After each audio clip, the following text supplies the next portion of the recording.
Hello, and welcome back to the Argyle CMO Leadership Forum. My name is Eric Wallace with Argyle, and it's great to have everyone joining us today. A couple of notes before I turn things over to our panel moderator. To ask questions during the session, simply type into the Q&A chat, and we'll address your questions at the end of the session. Now, without any further delay, I'd like to introduce our moderator. Today, our panel will be moderated by Jason Bahamundi, who is Adjunct Professor of Marketing at Southern New Hampshire University. We are excited to have Jason and our panelists for a panel discussion today titled Old Dogs, New Tricks, Breathing New Life into Email Marketing. Welcome, Jason. Over to you. Thank you, Eric. Appreciate the introduction. Before we get started, I'd love to go around the virtual table and have our panelists introduce themselves. Let's start with you, Jill. Thanks, Jason. My name is Jill Delaney. I manage and lead our global marketing technology team for Bronability. We're a leader in the mobility, transportation, and solutions providing space. Awesome. Thank you very much. And Lisa, love to hear, have you introduce yourself? Thank you, Jason. I'm Lisa Perry. I am the founder of Captivating Solutions. I help businesses drive revenue using consumer trends and behaviors coupled with data analytics to innovate their approach to marketing. Awesome. Thank you very much. So the very first question we have, I'm really excited about because it's something we discussed often with my students at Southern New Hampshire University, as well as with my company. And I'm going to address this question to you first, Lisa. So we've been hearing for a while now that email marketing is dead. What are your views on that? Absolutely not. Just take a look at your email account and you will see that email marketing is not dead. Many businesses today use email marketing on a daily basis.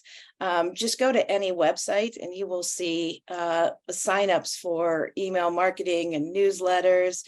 In fact, there are more email accounts than there are social media accounts out there. So here's some things to keep in mind that email marketing is not dead. It is more cost effective to reach consumers today with email marketing. Also, people sign up because they want to hear from you and they want to receive promotional content. And with technology today, it is much more cost effective to automate and personalize with email marketing. And just one last thing to leave you with digital marketing, it is the best approach is a multi approach to use, and email marketing can help bridge that gap. So if you think about it, if you use social media to reach out to prospects with some kind of a value add, well, then you get them over to your email marketing to sign up to get that value add. So those are some things to think about. Awesome. Thank you very much. Jill, do you have anything to add to the idea that email marketing is dead? Sure. I think Lisa hit on some of it. You know, I hear this and I hear it internally at our company and from other marketing colleagues as well. And I think back to when I first started out of college and I was brought in 18 years ago to start email marketing and kind of a digital platform and to move away from fax messages, which is kind of mind blowing now, right? And direct mailers. And so we sit in our office and as Lisa said, always looking at ROI, right? And kind of what drives the most revenue for the business. And it is kind of that multi-pronged approach. I think email has evolved so much and there is certainly a place and a need for it. I think in our business, we still would say email is king in the way that we engage with. I think there have been some changes across kind of Apple and some metrics that we can get and how we measure and how we're more effective. But as Lisa mentioned as well, like personalization and some things we're going to talk about today have enabled us to grow and improve our email marketing and supplement that with some of our other marketing campaigns as far as paid advertising, even direct mail. And other methods and ways. I look at email as Lisa said, we're all in our email boxes every single day as kind of more of a long-standing communication source of something you can search for and go back to and use and leverage for a longer period of time now. That's great. Thank you so much. So I think we're all on the same page when we all agree that email marketing is not dead. And so Jill, I'm going to address this question to you as a follow-up in a way. So what are some email marketing techniques that you have seen have a greater impact on customers so that we make sure that it doesn't become dead? Yeah, no, that's great. I think from our perspective, it's all about meeting the customer at the right place at the right time on the right channel. And so we do a lot of progressive profiling, preference centers, try to understand how and where a customer wants to receive information. Certainly, my preferences are different than our consumers and different than others as well. And knowing when they want to receive emails versus text messages versus a direct mail piece or a phone call from someone, I think there's appropriate needs and times for each of those. So I think a lot of kind of our strategy and where we have gone is personalization and really kind of trying to use all that data and collect data at the right time to meet them where they are in their journey based off of what they're truly looking on and engaging in. I think there's a lot that we do with kind of incentivizing and making sure that the email gets to the point and really gives them something to read that they're interested in, that we know about them, and that it's personalized, and that we've moved from the what I call the batch and blast to the one-to-one messaging instead of the one-to-many, and making sure that we're building campaigns that are effective, and then we're using metrics to measure that on an ongoing basis. Great. Lisa, I'll turn that question over to you as well. So what are some of the email marketing techniques you're using for your business as well as for your clients that you've seen have a great impact on customers? Yeah, so I've recently worked in the higher education space, and one of the things that we use a lot there is automated drip campaigns. So and we found those very effective. So as prospects come in and they fill out forms on a site and go through and specifically say what their preferences and interests are, then we will then follow up based on their specific interests and preferences. We'll then personalize the email outreach to them based on what they've asked, and send an email communication to them, and then follow up based on how they're engaging. So then that will then be a process that we guide them through based on their either engagement or non-engagement, and we'll keep following up through them based on that. And it can either be, for example, if they're interested in a specific, like a Master's of Business Administration, I'm just using that as an example, we'll send a follow-up if they're interested in that, and then continually following up if they continue to engage or if they don't engage. It depends on where they're through that process, or if it's an event, if they reach out for a specific event, we'll personalize that all the way through the process as they engage or not engage with us, depending on how that is. So it's a very personalized process that we go through based on their interests and preferences. You guys are making my job as a moderator very easy, because we're talking about personalization here. And that's the next question I have for both of you. So Lisa, I'll start with you since you just mentioned it. What are some of the techniques that you're using to personalize your email marketing, again, for your clients as well as for your own business? Well, one of the things, I've worked for so many companies, and we're constantly sending out emails as either the company or as a brand from us. And when we want to send out something very important that we want our audience to read or to take action from, then we look to send it from somebody that's very credible, that the audience finds credible, or that they relate to. And we find that individual, and we have it from that individual, written from them and from the email box. And we have found that once we do that, we send it from that person, personalizing it from them, we have a higher open rate and a higher engagement where they're taking action once we personalize it from that individual versus coming from the company or from a brand. Great. How about you, Jill? What are some of the techniques that you guys are using to personalize your email marketing campaigns? Yeah, a few things to add on to what Lisa mentioned. So we utilize dynamic content in all of our marketing campaigns through our technology. So I guess coupled with that, we have a CDP system where we're collecting. I think what we found was there are a lot of different business units or cross-functional teams that have data on customers in different systems. And our goal is to really integrate those systems together so we have one unified view of our customer, and we can understand every attribute about them. And then from there, taking that and utilizing dynamic content in our campaigns that we're really speaking to them, as Lisa mentioned, making it as highly personal and targeted as we can and centric to what they're looking for. I think also from our perspective of we personalize, like automating when they're typically in their inbox, and using some technologies on kind of when we receive and send messages to them, as well as the content that's being sent to them, right, based off of all the information that we know. I think there's been a lot of time and investment on personalization, and that can get kind of down all the way down to the level of images that they're seeing in emails, as Lisa mentioned, kind of who it comes from, who they're engaging with. And then I think the last component of that, which Lisa started touching on, is the humanization factor, right? Of we're talking to people and they're human, and we really have to play on kind of that emotion and empathy side of it. And how do we do that with our tone, and how do we make it personal, because people aren't all created equal. So those are some of the tactics and areas I think that we're leveraging today. It's interesting, the personalization level, right, can get extremely in depth based on the technology that we have.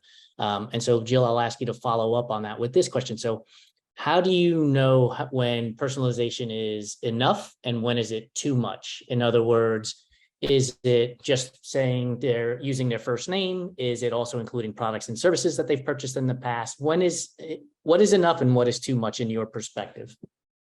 Yeah, I think that's a great question. And I think we're probably always kind of keeping that abreast of what we're doing here and we're looking at, right? I'm a consumer myself, we're all consumers. And so I talked about integration, and we're integrating our website to our email marketing platform, and making sure if someone's coming on the website and they abandon cart or they leave or exit, we're retargeting them with paid media ads, or, we're sending something via, if we have their email address and they're known, we're sending something to them via email, or somebody may even be calling. But to your point, when does that cross a line? I think we're in a very delicate industry, so we may be a little unique in nature. And we find that most of the time people want to have kind of a human touch point still at the end of the day. They want to talk to somebody. If they didn't engage on our website or via our email or kind of the platforms that we have, we find that they are open to having that human conversation. I personally think it can be a little big brother, and we kind of try to keep mindset of that line of what is appropriate and what's inappropriate. And then also, like, are we exhausting a consumer, right? We don't want to be bothering them too much, and we want to keep them engaged. We don't want to lose them. And so how do we do that in a delicate way, and how do we meet them kind of in the place that they want to be met? So I'll turn that same question over to you, Lisa. Have you seen a place where you feel like, okay, we've now overdone the personalization? I love what Jill said about the human touch. I think we all have to keep that in mind, because we sometimes lose that.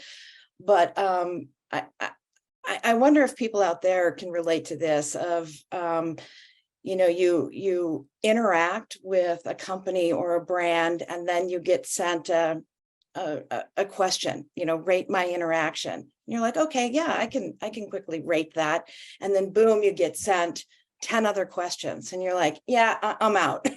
It's now become bombarded.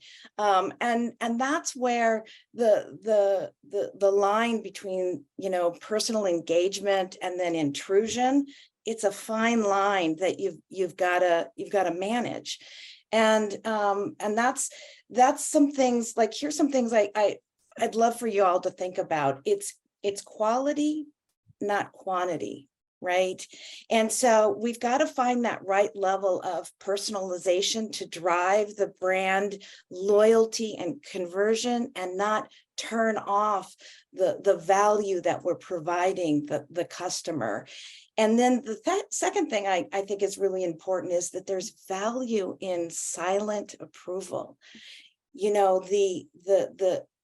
need to recognize that every communication that we're sending out has impact, whether we see the immediate impact through analytics, right? Just because we don't have a response from our customer doesn't mean that they didn't see the message or they don't like your product or service. Silence can mean contentment. And so we have to keep that in mind and not just immediately react. And then the last thing I'd love for everybody to know is, don't make everything about rating your experience. And I think we overdo that, right? Asking everybody to rate the experience can be overproductive. Jason, if you That's- don't mind, I think Lisa hit on something I'd like to add to. She said kind of my key saying to my team internally and to our leadership team, which is really quality over quantity. And I think to us, it's about building a relationship with the consumers or the prospects. And it can be so challenging because your leadership team or your C-suite is really looking at ROI. And is this metric equating to sales? And to us at the end of the day, yeah, that's our end game. But I think we're trying first and foremost to maintain a relationship. And the last thing we want to do is somebody to, as Lisa said, turn us off because we bombarded them or we took a misstep or we didn't truly understand them and we didn't personalize properly. To us, it's about maintaining that relationship just like you do in person with your friends or your family. Yeah. that's And and Jill, you started it off with the human experience, right? That's what it is. I think you guys have hit the nail on the head, and it actually helps address a question we have from the audience. And so, excuse me, Jill, I'm going to ask you to answer this question. So the question from the audience is, during the pandemic, we used email marketing a lot. They sell COVID PCR diagnostics. Now that their audience is a lot less engaged, they're interested in how to re-engage with both existing customers and prospects while competing with every other vendor. Yeah, that's a great one. We have the same challenge and kind of fighting this battle ongoing as well. So I completely agree. During COVID, I think there was a much more of a digital push, and now, and especially, I think we've also fight this challenge most around the holiday season, right? We're not a retailer. We don't have Black Friday, and people's inboxes are completely flooded this season. And so I think being mindful of kind of how all of your campaigns connect. For us, we bucketize our audiences into kind of 4 groups of engagement, unengaged to engaged, in 4 different buckets. And as they move into kind of the unengaged bucket, how are we trying to re-engage them through other methods? Do we understand if they want to receive emails or not anymore? Where are they in their pathway and journey, and kind of why are they there? And making sure that we have that integrated connection to our paid advertising platforms, to our internal BDC or internal inside sales team that's having these conversations. If they're customers, I think for us, it looks a little bit different. We're really concerned about customer lifetime value. And as Lisa said, just because they're not engaged right now doesn't mean that they won't be in 6 months. But how can we use our data to better understand kind of why aren't they engaged? I completely agree with you that this is a time where kind of everybody's inundated with messages, and coming out of COVID, I think I mentioned it earlier, we're kind of going back to coupling our digital marketing with direct mail. And can we hit people in a different way, in a method? I know this is about email marketing, and kind of the same methodology is there of an old marketing practice, kind of a new trick to it. How do we connect all of it together? And I think that's the key to us, is do we have the right information to understand if they're engaged or not? And then how are we connecting it together? Because if they're not engaged in email, they may be engaged in another method or way with our organization. Awesome. Lisa, I'll turn that question over to you. So how do you re-engage both existing customers and prospects while also competing with, other vendors in your space? Yeah, I think Jill hit it really well. Is they may not be engaged in that specific platform. And so you need to find out, how best do they want to hear from you? It may not be email, it may be another platform. And so you do need to build a relationship with them to say, how best do you want to hear from us? And so keep engaging and keep your email list, keep refining your email list, and keep segmenting your email list to make sure that's updated. And then the other thing is offering value to your audience. If you're constantly offering value on an ongoing basis so that they feel that they want to engage, which is what I started with, is people sign up because they want to hear from you. They're getting something from you. It doesn't have to be a significant value like money or something of free. But if you are solving their pain points and you're constantly giving information that is helpful to them, they're gonna reach out to you in some way via the platform that they find most useful. So figure out what platform that is and give them content that is going to help them. And they're going to stay engaged with you. You've got to figure out what their pain point is and solve for that. I guess one Yeah. other idea to add on to that, Jason, sorry, is it may be very tactical in nature. It sounded like something similar that Lisa was describing, as we have something called a win-back campaign, and probably most people do if you're not trying it already. But our win-back campaign, kind of as Lisa said, connects in what types of information are you interested in? If you're not engaged in what we're sending, would you be interested in these other types of things, incentives, etc.? And connects to our CRM, right? So as somebody becomes unengaged, it's alerting to our other teams internally that may be having conversations with them. It's alerting our dealer network and our partner network who are also engaged with these customers in different ways, that this person's currently unengaged in email campaigns. So they can have those conversations when if and when they're on the phone with them. But I think that may just be one thing to try if you're not already doing a type of win back campaign, to Lisa's point, to really understand what they may be interested in and how they connect. Again, you guys are both making my role here very, very easy because Lisa, you mentioned value, right? Providing value. And so I'm wondering if, why do people unsubscribe from email campaigns? Is it because they're not getting value, or is it that the company is bombarding them, shall we say, with email messages, or are there other reasons why people unsubscribe from marketing emails? Well, one, they may not even have known that they signed up for for your email. That's the first thing. The other thing is that they're just not into you. That could be it. You may not be providing valuable content, and that's where I kind of go back to you gotta fix your content, and you got to make sure your content is right, that you're not spamming them, that you're not too salesy, that you're providing value to what it is, that you're not just constantly saying, buy this, buy this, buy this, that you are being a thought leader in your space and really driving value to them at an ongoing basis. And so sometimes that's why people are just like, I've had enough. It's just too much. So you've got to figure out in your lane what it is, and that's why some people just said, I've got too much. I can't do this, or it's constant. I'm getting emails barraged to me on an ongoing basis. Now, again, some spaces that's the cadence, and you've got to figure out the time and the preference of the audience. But those are some reasons, and I'm sure Jill can add some more. But those are some that I can offer here. Yeah, I think Jason and I guess everyone out there, we're really trying to get to the why, right?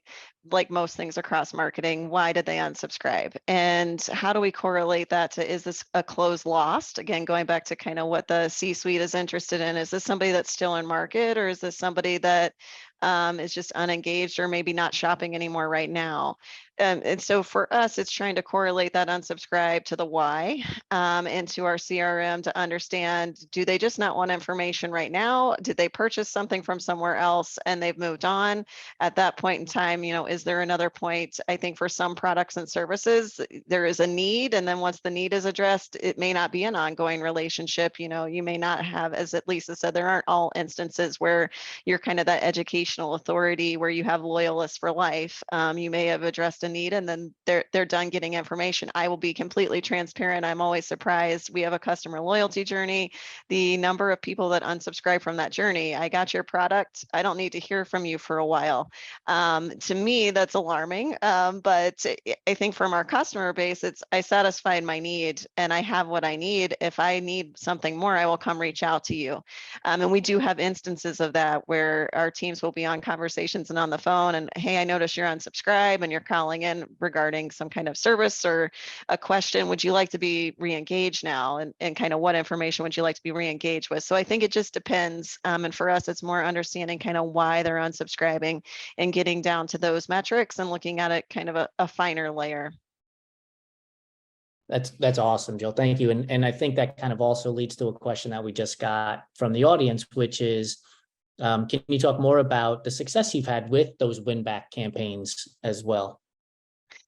Yeah, I think for us, the key is really to tie everything together to one cohesive journey. And it's all the digital touch points and in-person touch points and how we're communicating with someone to really make sure that we're driving success and we're also providing what they need to them. So for us, I think these win back campaigns, they look twofold depending on if they're a prospect or if they're a customer in our system.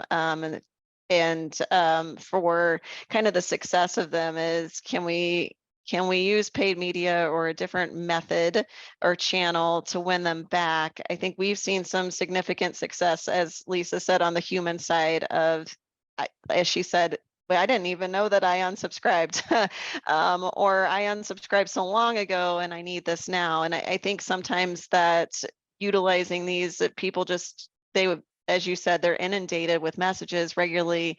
It's kind of like the unsubscribe, get out quick, but now I want back. So I am happy to give you my email address and contact information to go in deeper on kind of the more tactical side of it. But I think at a high level, that's a little bit about the success.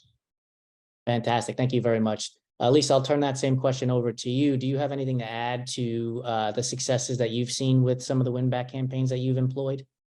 I think Jill really summed that up pretty nicely. That's perfect. So then we'll go back to this. So with win back campaigns and successes, Lisa, I'll ask you this question. How are you judging the success of your email marketing campaign, not just the win back campaigns? So it's, really the key metrics, right? The basics, open rate, conversion, click-through rates, all of that. I'm also really looking at the customer lifetime value and the return on investment on the overall campaign to make sure we're looking at the financials of it. And then, as Jill said, it really is a relationship building to figure out on a long term, how are we building a relationship with some of the long standing folks that are staying in the email system for a long time, and what's driving those, and then doing quite a bit of A/B testing to make sure that what's working, what's not working, and looking at those metrics to improve the segmentation and the targeting going forward. So those are some of the things that we're looking at on an ongoing basis. Great. So, excuse me, Jill, I'll turn it over to you, and I'll ask you with an addition to that, though.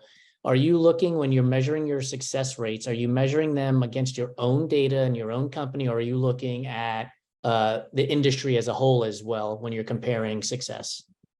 Yes, so both. We are looking at ourselves and then we're looking at industry. So we have a digital maturity curve that we are is a kind of our North Star for our digital marketing, not just email, but email is a large portion of that, of course. And so kind of where are we on that digital maturity curve and how are we continuing to move the needle? And we measure that against kind of everyone in our industry and even adjacent industries. We can kind of be bucketed in multiple industries. So not just our competitors, but as a broad industry, how are we measuring up? We're working with our technology partners to develop quarterly reviews internally and externally with the partner bases on our utilization and our engagement. I think my team probably gets sick of hearing me say we can't take the likes to the bank, but we kind of have a very key performance dashboard and metrics, where we're, as I mentioned, kind of connecting everything together and making sure that we can really, in most instances, try to measure the ROI of our campaigns, especially when you're getting into some of the kind of product solutions type marketing. I think when you bucketize the campaigns, not everything, something is brand awareness or education, as Lisa mentioned, and that's where we're looking at more traditional metrics. We use a scoring system, so we have engagement scoring. As I mentioned, there's kind of the four buckets that people fall in. We have a score of how engaged they are. We're utilizing that throughout our metrics, as well as at the end of the day, is our email driving ROI for the business? Did this campaign return revenue? Did it increase calls? Did it increase website visits? How was traffic? Did we convert?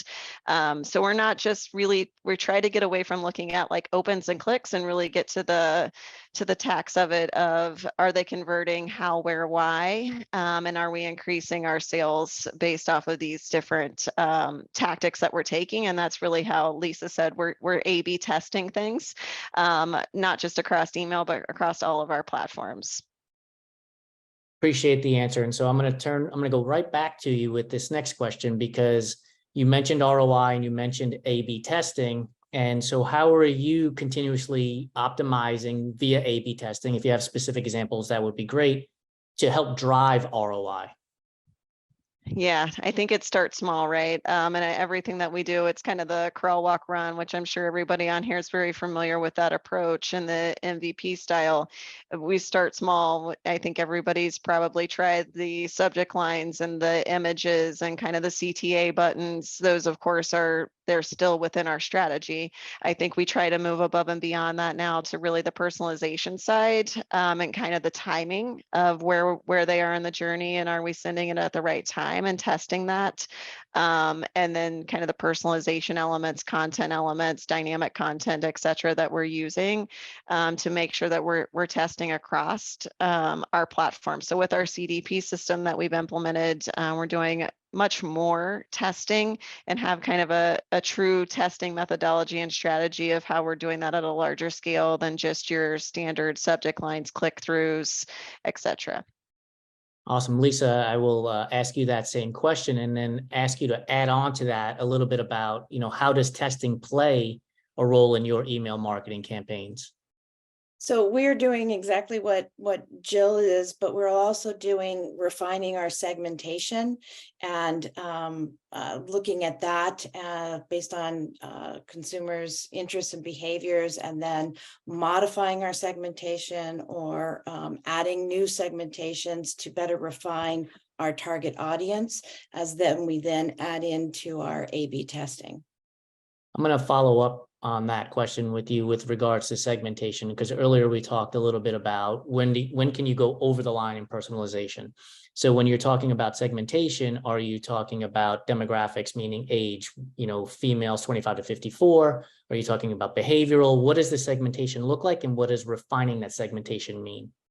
So yeah, we're looking at the age, we're looking at the location, we're looking at the demographics of them, we're looking at the behaviors of them, and we're grouping them into meaningful consumer segments, and we're continually refining them. We're adding in new segments, we're refining the existing ones to get better able at targeting who we're going after and grouping different having different segments that we can target our email campaigns to.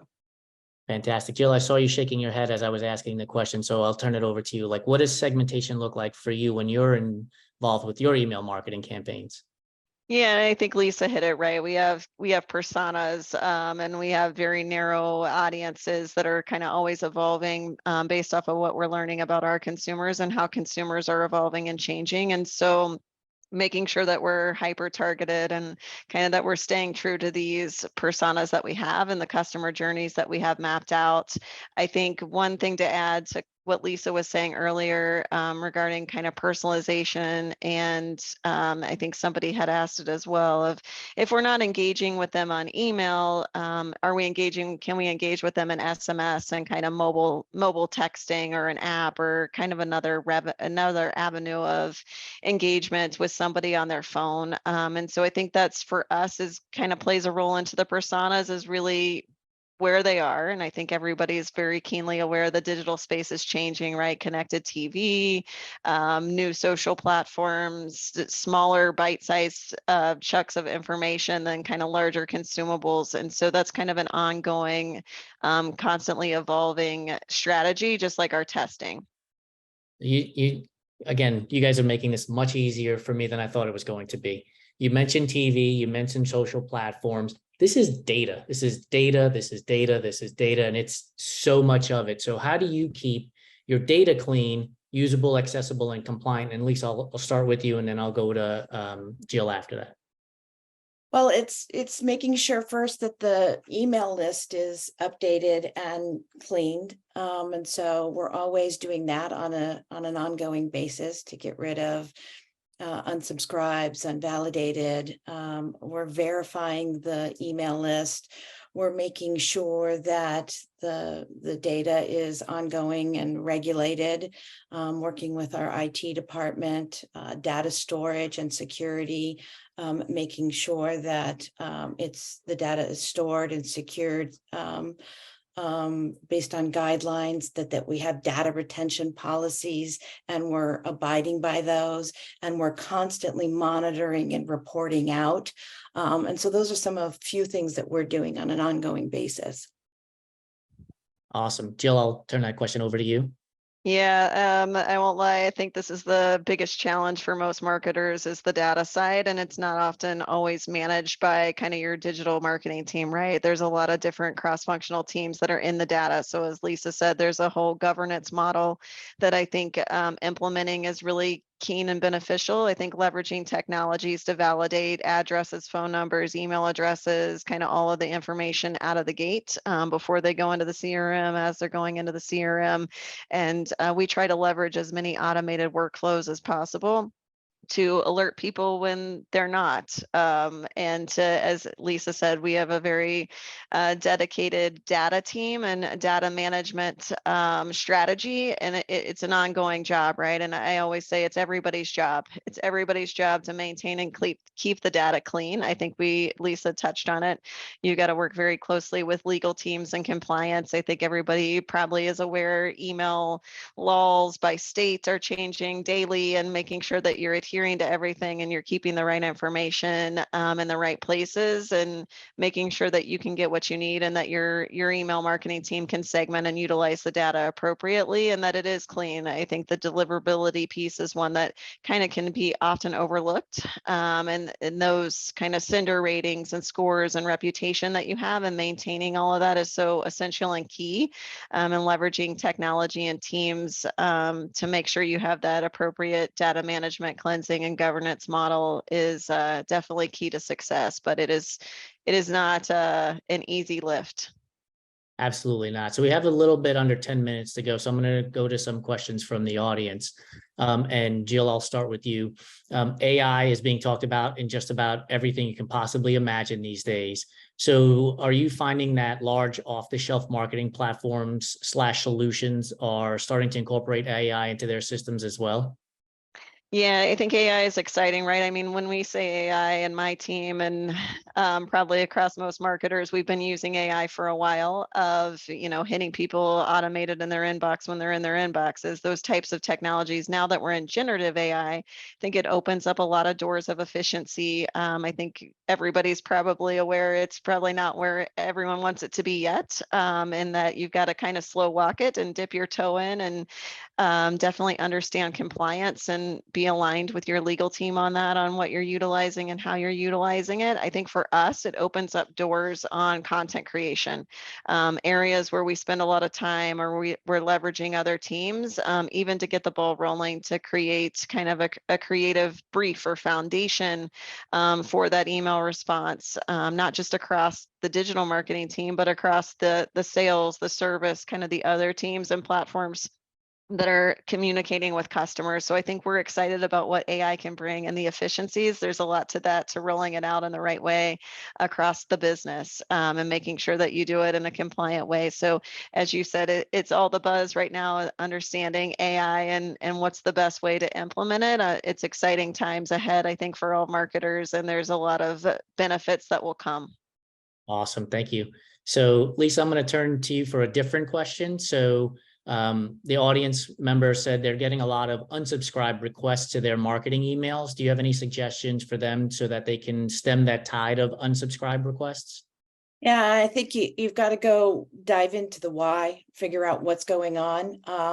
One thing is reaching out with surveys or seeing if you've actually got their contact information and picking up and calling and asking, but see if you can uncover what's going on, and they'd be open to having a chat with you to figure out the why behind that, seeing if there's any analytics to try and find out the timing or the information around who, the type of people, really doing a deep dive into to try and understand that is the first place that I would start to look at. I'd also start to look at my content, what type of content, my email myself, like what's going on with my email, has it changed? What does that look like? Really start to take a look at yourself and what's going on. Have you made any changes? What does the timing look like? The days, all of that, your demographic of your people, really start to do a deep dive yourself to look at that. Because typically what I find is it starts with myself, the emails and what we're doing, and it can be fixed there first.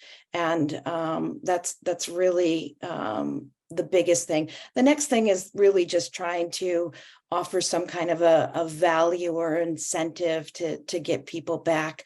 But really it's the first of a deep dive of the why and what's going on and uncovering and fixing there. So would you say also, because this is another question from the audience as well, is finding your why, reviewing your own emails, is that something that they can do to also increase their open rates for the emails that they're sending out?